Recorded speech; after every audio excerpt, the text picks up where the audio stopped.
बारिश ने भारत के सबसे बड़े state of the art stadium का पोल खोलकर रख दिया और इसमें मेगा करप्शन और नाकिस तामीर का पोल खुल गया है। पाकिस्तान के सबका left arm fast bowler Junaid Khan ने शहीन शाह अफरीदी और शादाब खान की काउंटी क्रिकेट में शमूलियत पर गहरी तशवीश का इजहार किया है और वो इस वजह से पीसीबी से भी सख्त नाला नजर आ रहे हैं। इसके अलावा बात करेंगे कि मोहम्मद आमी ने पाकिस्तान के कप्तान बाबर आजम पर दूसरी बार तनकीद के नश्तर फसा दिया और दूसरी बार बाबर आजम की बेइज्जती कर दी है। इसके अलावा बात करेंगे कि पाकिस्तान के मायानाज कप्तान left handed fast bowler Wasim Akram ने स्विंग के सुल्तान ने बाबर आजम वर्सेस मोहम्मद आमिर की कंट्रोवर्सी में मोहम्मद आमिर को जो है वो सपोर्ट कर दिया। तो अस्सलाम वालेकुम, मैं हूं मलिक अब्दुर्रहमान और मैं अपने यूट्यूब के चैनल पर तमाम नाज़रीन को खुशामदीद कहता हूं। इंडिया के सबसे बड़े state of the art stadium Ahmedabad में नरेंद्र मोदी क्रिकेट स्टेडियम का जो है वो पोल खुल गया है और वो पोल इस तरह खुला है कि आईपीएल का जो फाइनल 28 मई को शेड्यूल था, उस दिन बारिश होती रही। तो जब बारिश हो रही थी तो बारिश होने की वजह से जो है वो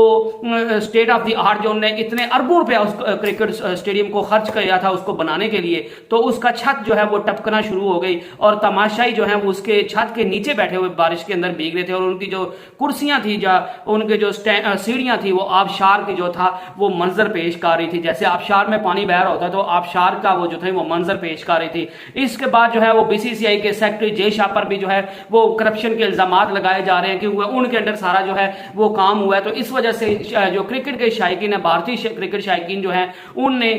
जो इसमें मेगा करप्शन का जो है वो पोल खोल दिया है और भारतीय कंपनी जिसने इस ग्राउंड को बनाया है उसमें उसको भी नाकिस तामीर का जो है वो उस पर भी इल्जाम लगाया है और मुख्तलिफ शायकीन ने जो है वो मुख्तलिफ तरीकों से इस चीज पर बीसीसीआई को और जो तमीराती भारतीय कंपनी थी उसको तनकीद का निशाना बनाया। एक ने कहा कि ये 700 करोड़ का जो स्टेडियम है ये सारा जो धोखा है, फ्रॉड है, इसमें कोई हकीकत नहीं है। और ये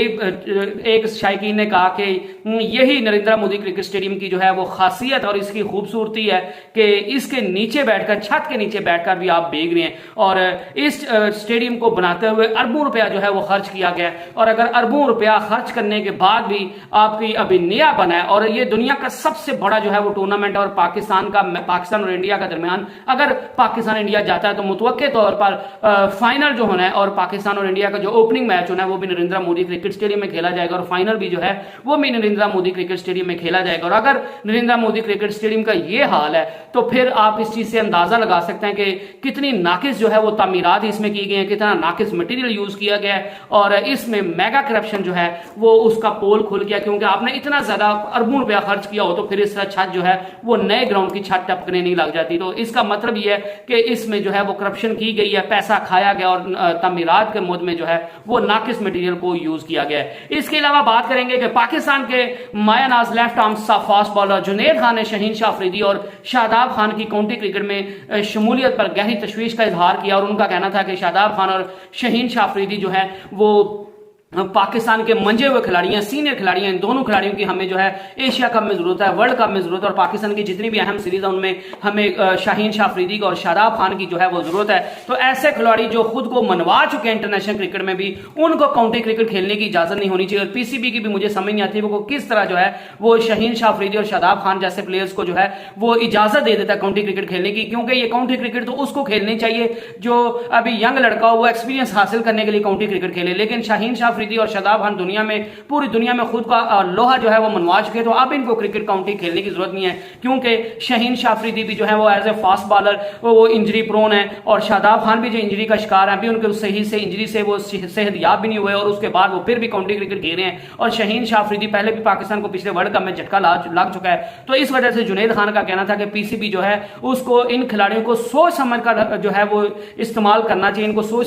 समझ कर किसी बाहर के टूर्नामेंट में जो है वो भेजना चाहिए क्योंकि ऐसे खिलाड़ी जो है वो पाकिस्तान की फर्स्ट प्रायोरिटी होती है और उनकी जरूरत जो है वो पाकिस्तान की टीम को हर वक्त रहती है। और आगे जो है वर्ल्ड कप है और खुदा न खास्ता अगर इनमें से कोई खिलाड़ी भी जो है वो जख्मी हो गया तो फिर पाकिस्तान को बहुत बड़ा नुकसान उठाना पड़ेगा, जैसा पाकिस्तान को आईसीसी T20 वर्ल्ड कप 2022 में शहीन शाह अफरीदी की जो है वो इंजरी की वजह से उठाना पड़ा था। और शहीन शाह अफरीदी ने उसके बाद ये भी पैगाम कुछ दिन पहले बयान दिया है कि अगर उस मैच में मैं इंजर्ड ना होता तो मैं पाकिस्तान को जितवा देता, तो अगर आप इंजर्ड ना होते तो आप पाकिस्तान को वो मैच जितवा देते। तो अब जो पास्ट है आप उसको तो सही नहीं कर सकते, लेकिन आप फ्यूचर को जरूर सही कर सकते हैं। और आप जो है वो पाकिस्तान के प्रीमियर फास्ट बॉलर हैं, आपकी जो है वो फास्ट बैटरी को आप जो है वो लीड कर रहे होते हैं। तो जब आप हर जगह पे जो है वो मुंह उठाकर खेलना शुरू कर देंगे और किसी टाइम भी आपको इंजरी हो गई और वो खुदा न खासा पाकिस्तान को कास्ट कर गई, तो वो पाकिस्तान के लिए बहुत बड़ा नुकसान होगा। तो इस वजह से पीसीबी को भी सोच समझकर ऐसे खिलाड़ियों को जो है वो बाहर खेलने की इजाजत देनी चाहिए। उनको समझाना चाहिए, बेशक ऐसे खिलाड़ियों को जो है वो आप पैसे थोड़े ज्यादा दे दें,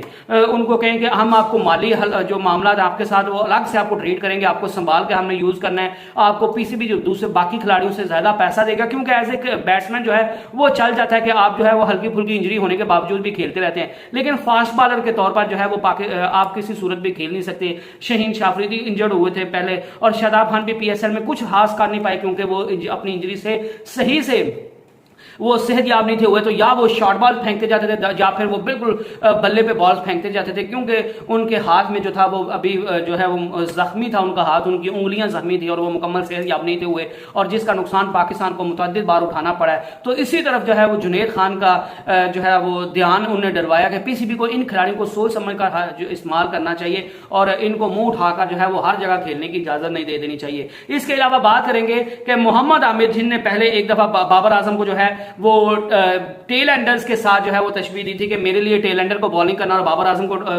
जो है वो बॉलिंग करना एक बराबर है। तो उस पर वजाहती बयान आ गया था मोहम्मद आमिर का। बाबर आजम के जो फैन थे उन्होंने मोहम्मद आमिर को खासी तनकीद का निशाना बनाया था, और मोहम्मद आमिर को जो मुतअद्दिद खिलाड़ियों की तरफ से भी तनकीद का निशाना बनाया। तो फिर मोहम्मद आमिर को वो चीजें क्लियर करनी पड़ी कि मेरा मतलब ये था कि अगर आखिरी ओवर हो रहा है तो जाहिर बात है बाबर आजम तो उस टाइम नहीं खेल रहे होंगे, तो मैंने अपनी टीम को, मेरी टीम ने मुझे खरीदा हुआ, मुझे पैसे दिए और मैंने अपनी टीम को जितवाना है, तो आखिरी दो खिलाड़ियों को भी जो है वो मैंने आउट करना है, तो अपनी टीम को जितवाना है। मेरे सामने फिर जो है वो चाहे आखिरी ओवर में बाबर आजम खेल रहा हो या फिर कोई टेल एंडर खेल रहा हो, मैंने उनको आउट करना है और अपनी टीम को जितवाना है। तो उनका यह मतलब था कि बाबर आजम नो डाउट जो है वो बड़े बैट्समैन है और वो दुनिया के बड़े बैट्समैन है, लेकिन मेरा उनको टेल एंडर कहना किसी सूरत जो था वो सही नहीं था। मैंने उसको टेल एंडर नहीं था कहा, लेकिन मैंने ये कहा था कि मैंने अपनी टीम को जितवाने के लिए चाहे बाबर आजम की विकेट लूं और चाहे मैं टेल एंडर की विकेट लूं या मैं किसी को भी बॉलिंग कर रहा होता, और मेरी बॉलिंग से अगर मेरी टीम जीतती है तो मेरे लिए वो ज्यादा अहमियत रखती है, मेरे लिए ये अहमियत नहीं रखती कि मेरे सामने बाबर आजम बैटिंग कर रहे हैं या टेल एंडर बैटिंग कर रहे हैं। अदरवाइज मैंने बाबर आजम को टेल एंडर नहीं था कहा। और इस पर वसीम अकरम भी जो है वो उनने भी मोहम्मद आमिर को जो है उनके एग्रेशन को, उनके जो इन सारे स्टांस को सही कहा और उन्होंने मोहम्मद आमिर का साथ दिया कि जो एग्रेशन होता है ये फास्ट बॉलिंग का एक हुस्न होता है, और जिस फास्ट बॉलर के अंदर एग्रेशन नहीं होता वो कभी भी अच्छा फास्ट बॉलर बन नहीं सकता। और ये एग्रेशन ऐसी चीजें होती हैं, इनकी वजह से टूर्नामेंट में स्पाइस आती है, इनकी वजह से टूर्नामेंट में जो है वो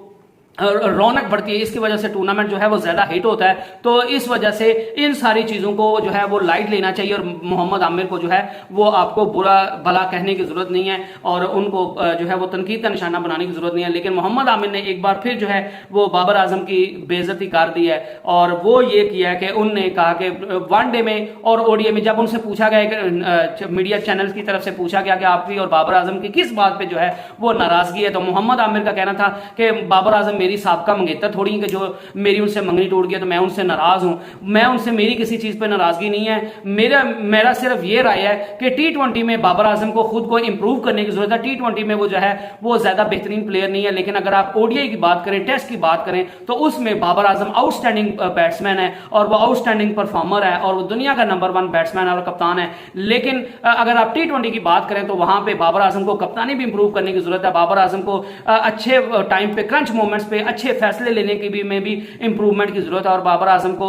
टी20 में अपनी बैटिंग को टी20 के मुताबिक रखने में भी जो है वो मजीद बेहतरी की गुंजाइश उनकी बैटिंग में मौजूद है, क्योंकि टी20 फास्ट क्रिकेट है और इसमें जो है वो आप एंकरिंग करते हुए जो है वो लेकर नहीं चल सकते। जब आप सेट हो जाए तो फिर आपको अपनी टीम को मैच जितवाना चाहिए, या जो अगर आप चेज करें तो आपको अपनी टीम को चेज करके देना चाहिए, और अगर आप पहले कर रहे हैं तो आपको बड़ा टोटल सेट करना चाहिए। ये नहीं कि आप ओपनिंग गेम और आप सारा मैच आउट भी नहीं हुए, ना आपने रन को अच्छा खासा टोटल सेट किया, ना ही आप जो है वो अपनी टीम को अगर सेकंड टाइम पे घेरे हैं तो चेज करके दें। तो ये मोहम्मद आमिर का कहना था। मेरे ख्याल से तो इसमें बुरी बात कोई नहीं है मोहम्मद बाबर आजम पर। इस बात पर तो काफी लोग जो हैं वो बाबर आजम को तनकीद का निशाना बना चुके हैं कि उनकी एज ए बैट्समैन तो उन पर तनकीद नहीं कर सकते, लेकिन टी20 में उनके स्ट्राइक रेट पे हमेशा बात की जाती है और मुख्तलिफ लोगों की तरफ से बात की जाती है। तो इसमें मोहम्मद आमिर ने वही बात कर दी है, उसमें कोई क़यामत वाली बात नहीं है, या लोगों को अपनी अना या अपने व्यूज के लिए जो है वो मोहम्मद आमिर को जो है वो बुरा भला कहने की जरूरत नहीं है। उन्होंने सही बात की, बाबर आजम को T20 में वाकई अपना स्ट्राइक रेट इंप्रूव करने की जरूरत है, अपनी कप्तानी बेहतर करने की जरूरत है, अदरवाइज वो टेस्ट और ओडीआई में जो है वो दुनिया का नंबर 1 प्लेयर है। तो stay best and stay tune. Allah Hafiz.